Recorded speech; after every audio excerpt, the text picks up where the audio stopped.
Hello everyone, আমার রান্নাঘরে আপনাদের স্বাগতম। শীত আসার আগেই আমি আজকে শীতের সবজি দিয়ে কই মাছ রান্না করব। এর জন্য 4টা বড় সাইজের কই মাছ লাগবে, 10-12টা কাঁচা মরিচ, 2টা টমেটো এভাবে কুচি করে নিয়েছি, 4টা পেঁয়াজ কুচি করে নিয়েছি বড় সাইজের। এখানে ধনেপাতা কুচি লাগবে, 1 চা চামচ আদা রসুন বাটা, 1 চা চামচ হলুদ গুঁড়া, 1 চা চামচ মরিচ গুঁড়া, হাফ চা চামচ জিরা গুঁড়া, হাফ চা চামচ ধনিয়া গুঁড়া, এখানে 1 চামচ লবণ নিয়ে নিয়েছি, হাফ চা চামচ টালা জিরা গুঁড়া লাগবে। সিম 200 গ্রাম, দেখেন আমি এভাবে 2 টুকরো করে নিয়েছি। এখানে ছোট সাইজের একটা ফুলকপি আছে, ফুলকপি আমি ভালোভাবে খুলে ধুয়ে নিয়েছি। এখানে 200 গ্রাম আলু, দেখেন আমি এভাবে ফ্রেঞ্চ ফ্রাইয়ের মতো কেটে নিয়েছি, কেটে ধুয়ে পরিষ্কার করে নিয়েছি। এই যে চলেন একটা বাটিতে এখন আমি মাছগুলো নিয়ে, এই যে আমি মাছ ভালোভাবে ধুয়ে লেবু দিয়ে লবণ দিয়ে ভালোভাবে ধুয়ে পরিষ্কার করে নিয়েছি।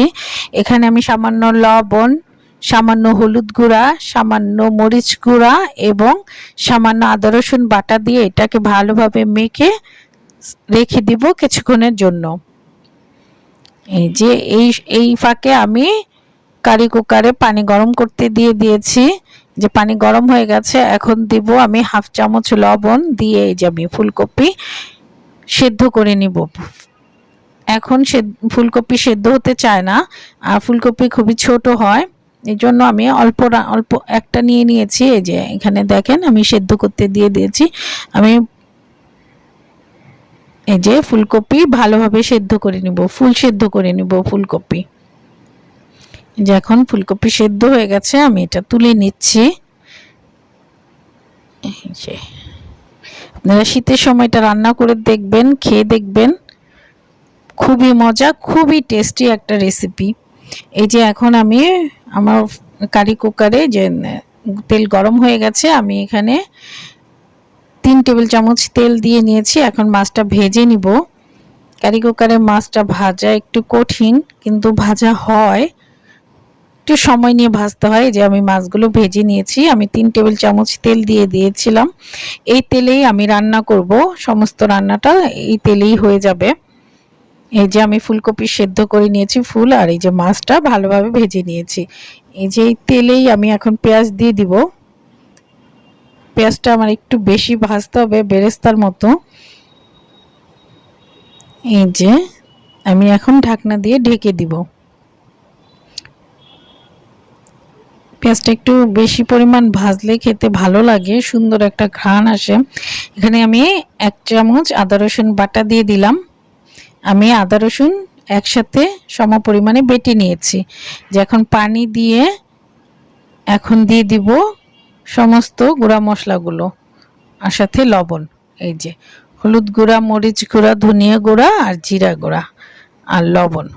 এই যে দিয়ে এখন তেল পানির সাথে ভালোভাবে মিশিয়ে আমি ঢাকনা দিয়ে রেখে দিব মশলা কষে আসা পর্যন্ত। শীতের সময় এই সবজিটা খেতে খুবই মজা লাগে, আর কিছুই লাগে না, প্রত্যেক দিনই খাওয়া যায়। যারা সবজি পছন্দ করেন তাদের জন্য তো ডেইলি এই খাবার থাকলে আর কিছুই লাগবে না, তারা প্রত্যেক দিনই খেতে পারবেন। এই যে আমি আলু দিয়ে দিলাম, আলু দিয়ে ভালোভাবে মিশিয়ে আমি এটা ঢেকে রেখে দিব আলু কষে আসা পর্যন্ত। এই যে ঢাকনা দিয়ে দিলাম, দেখেন আলুটা কষানো হচ্ছে ভালোভাবে। এই যে কষে গেছে, এখন নেড়ে চেড়ে আমি এই যে সিম, টুকরো করা সিম দিয়ে দিব। সিম আমি ভালোভাবে দেখে কেটে ধুয়ে নিয়েছি। এই যে যদিও এখন সিমে পোকা থাকে না, তারপরেও সিম ভালোভাবে দেখে নিতে হয়। যে আমি ভালোভাবে নেড়ে এখন ঢাকনা দিয়ে রেখে দিলাম সিম আলুর সাথে কষে আসা পর্যন্ত। এই দেখেন সিমের থেকেও পানি উঠেছে। এই যে নাড়াচাড়া দিয়ে এখন আমি টমেটো দিয়ে দিব কুচি করা। এখানে 2টা টমেটো আছে, আর দিয়ে দিব 3টা বড় কাঁচা মরিচ, একটু ভেঙে দিচ্ছি মাঝখানে দিয়ে, এটাকে ঢাকনা দিয়ে রেখে দিব। ইস, এত সুন্দর ঘ্রাণ যদি আপনাদের এখন শোনাতে পারতাম। এই যে এখন পানি দিয়ে দিচ্ছি,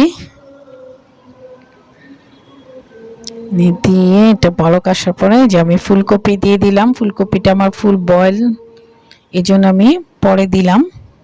এখন এটাকে ঢাকনা দিয়ে রেখে দিব ফুটে আসা পর্যন্ত। এই যে দেখেন, এখন লবণ দেখবো, আমার আরো হাফ চামচ লবণ লাগবে, যে যার মতো লবণ দিয়ে নেবেন। এই যে এখন আমি মাছ ভাজা মাছগুলো দিয়ে দিচ্ছি, যে একটু সাইড করে দিয়ে ঝোলের মধ্যে ডুবিয়ে দিব। এই যে তাহলে আর উল্টানোর ঝামেলা থাকবে না। এই যে দেখেন আমি যথেষ্ট পরিমাণ পানি দিয়েছি, কারণ ঝোল রাখবো। এখন দিয়ে দিচ্ছি হাফ চামচ টালা জিরা গুঁড়া, দিয়ে দিব এই যে কয়েকটা আস্ত কাঁচা মরিচ। এই যে দেখেন আমি আস্ত কাঁচা মরিচ দিয়ে দিলাম, দিয়ে এখন ঢাকনা দিয়ে ঢেকে দিব কিছুক্ষণের জন্য। এই যে এখন ধনে পাতা দিয়ে একটু, এই যে আমি দেখেন একটু ঝুলিয়ে দিচ্ছি, ফ্রাই প্যানটা একটু ঝুলিয়ে দিচ্ছি, মাছটা আমি উল্টাবো না। এই যে ঝুলিয়ে দিয়ে একটু ঢাকা দিয়ে রেখে দিলাম কিছুক্ষণের জন্য। এই তো দেখেন আমার রেডি শীতের সবজি দিয়ে কই মাছের ঝোল। আপনারা করে দেখবেন, খেয়ে দেখবেন। আমার রেসিপিটি ভালো লাগলে আমার সাথে থাকবেন, পাশে থাকবেন, লাইক শেয়ার কমেন্টস দিয়ে আমার চ্যানেলটি সাবস্ক্রাইব করতে ভুলবেন না। ধন্যবাদ।